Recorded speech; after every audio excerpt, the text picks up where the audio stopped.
Now, your 13 First Alert weather forecast.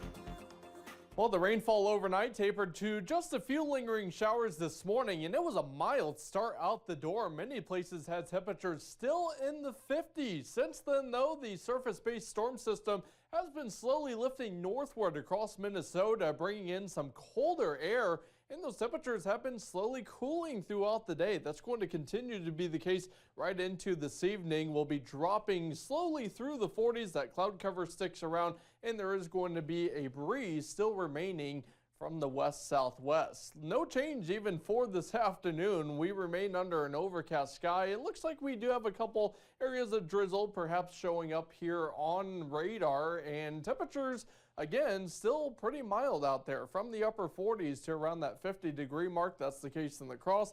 We're at 48 in Toma, 49 in Black River Falls, 48 in Neillsville, 46 degrees up in Ladysmith. Now, tomorrow's going to be more of an upside down day. Why do I say that? Because our high temperatures are likely to come early on, anywhere from the upper 30s to low 40s, and likely sometime just after midnight, because this trend of falling temperatures is going to take us right into the midweek. And notice by tomorrow afternoon, a lot of locations going to be down near the freezing point. Now, what's not shown here are those winds, which will be breezy yet again, and that means we have to talk about the wind chill, because despite air temperatures being in the low 30s, those wind chill values are going to make it feel like we're in the 20s throughout much of the day, so you want to make sure to have that heavy coat on hand. Not to mention, there is going to be an upper level low pressure system that is spinning over the upper Midwest. It is going to bring a chance of snow showers and even the potential of what we call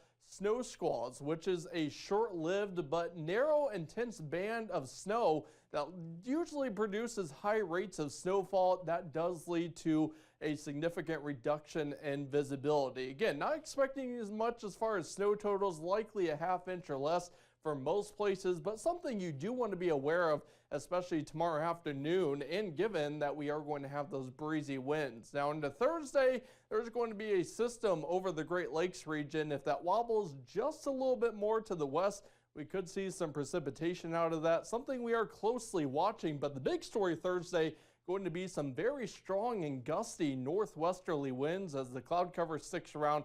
Much the same case on Friday, some lighter winds, albeit breezy, and seasonable temperatures near that 40-degree mark. Well, here it is on satellite and radar. The surface-based low pressure system is going to continue pushing into southern Canada. You can see we have some wintry weather over North Dakota.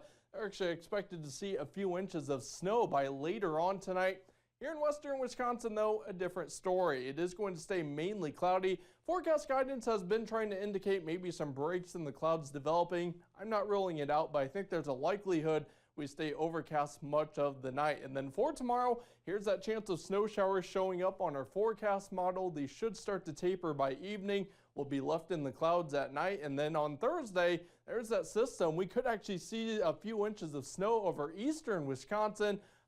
Probably more or less here, but we could again see a couple of snow showers at best. Otherwise, tomorrow an early high of 37, up to 40 on Thursday, 42 on Friday, and say hello to Old Man Winter, because this is a pattern that we are not going to be breaking anytime soon. Hello to that, and goodbye to 50s probably for a while. I would say probably through the rest of the year as it looks right now with the pattern. All right, thanks, Derek.